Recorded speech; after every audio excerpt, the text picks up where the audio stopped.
Shalom and welcome to another episode of Hasten a Day. My name is Elder Rhymelop and my reader today is Elder Sakaron. And today what we're going to be discussing is we're going to go into the breakdown of the book of Romans, the 11th chapter. We're going to deal with the olive tree and the wild olive tree.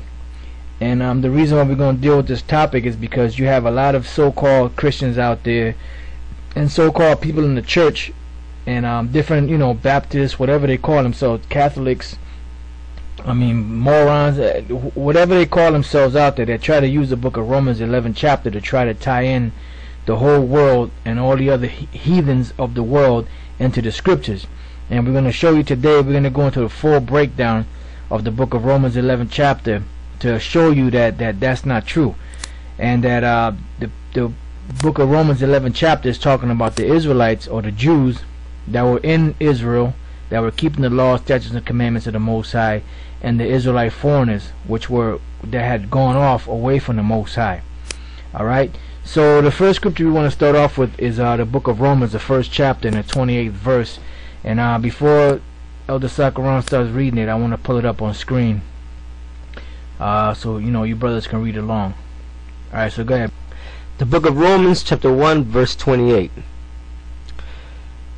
And even as they did not like to retain the Most High in their knowledge. This is talking about the Israelites, the ones that went off, the Israelite foreigners. So it says, and even as they did not like to retain the Most High in their knowledge. Go ahead. The Most High gave them over to a reprobate mind. The Most High gave them over to a reprobate mind, meaning a mind void of judgment, because the Lord gave His law, statutes, and commandments to follow after, which the scriptures say that if a man do, he shall even live in them. So what happened was, once the Israelites started going off and started worshiping idols, the Most High took that knowledge away from them and gave them a reprobate mind, meaning a mind that was void of judgment, that could not think upon the law, statutes, and commandments of the Most High. Go ahead. To do those things which are not convenient. To do those things which are not convenient. Which part of those things that were not convenient was worshiping idols and doing other things, faggotry and lesbianism and bestiality and all the other things that the other nation were doing, eating unclean foods. That all led up to that. Alright, so now let's go from there to the book of Romans, the 2nd chapter, and the 25th verse. You can read that. The book of Romans chapter 2 verse 25. For circumcision verily profiteth. Right, circumcision is talking about the Jews.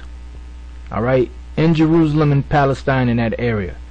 That was the circumcision. So it says, for circumcision verily profiteth. Go ahead. If thou keep the law. Right, because the reason why they were known as a circumcision was because they were keeping the law, as it tells you in the book of Romans, the 4th chapter. What advantage then hath the Jew, or what profit is there of circumcision? Much every way, chiefly because that unto them were committed the oracles of the Most High. So for circumcision verily profited, it does profit, because the Most High gave it as a profiting a thing, if thou keep the law. Go ahead.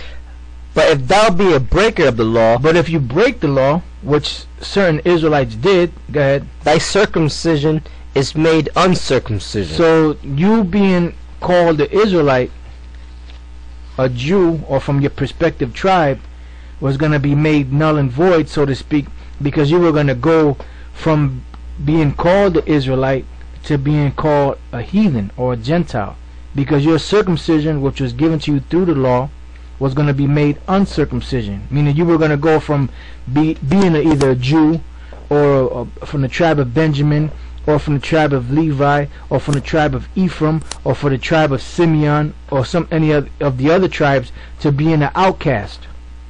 Alright? So let's go from there, because there's a lot of more points in here, but we're just going to hit the fine points, as the Elder Tahar says, and we're going to keep moving on.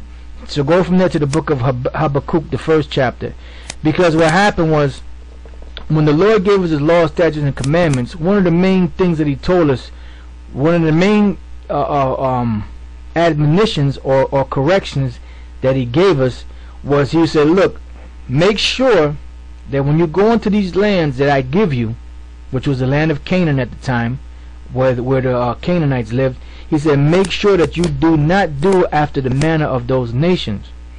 Because the things that those nations were doing was the things that caused them to be kicked out of that land.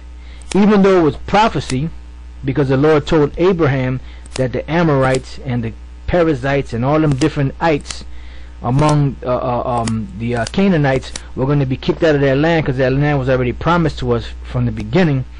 But the actions that they undertook, even though the Lord made them go off, those actions that they undertook by worshiping idols and committing bestiality and burning their children unto Molech and so on and so forth, that's what caused them to be kicked out of their land. So the Lord said, make sure that you don't do that, because if you do that, then that land is going to spit you out, just like it spit those nations out. Go ahead, brother. I just got one precept before we go to Habakkuk. No problem. Hold on. Let me pull up another. Where you at? I want to go to the book of St. James, the 2nd chapter, and starting at the 8th verse. Okay, St. James chapter 2 verse 8. Go ahead, bring it out, brother. Alright, it says, if ye fulfill the royal law, according to the scripture, thou shalt love thy neighbor as thyself, ye do well.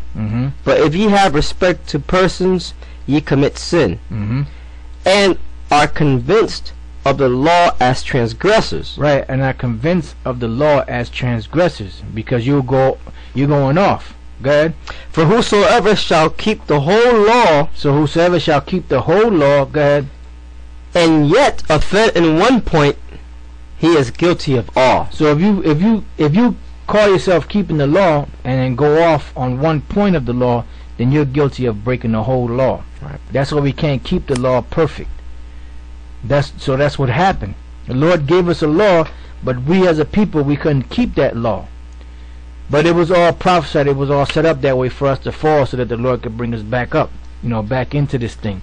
All right. So now, I'm sorry. No, the reason why I brought that up, because in Romans it says, if the circumcision become the uncircumcision, right? Because that's what happened. Because pretty much, Judah, Benjamin, and Levi, they knew of the other tribes. They knew of the other tribes living in different areas outside of Jerusalem, and outside of Israel.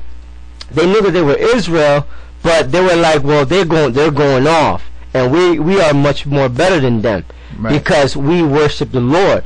But truly, they were not worshiping the Lord. They were worshiping Esau. Right.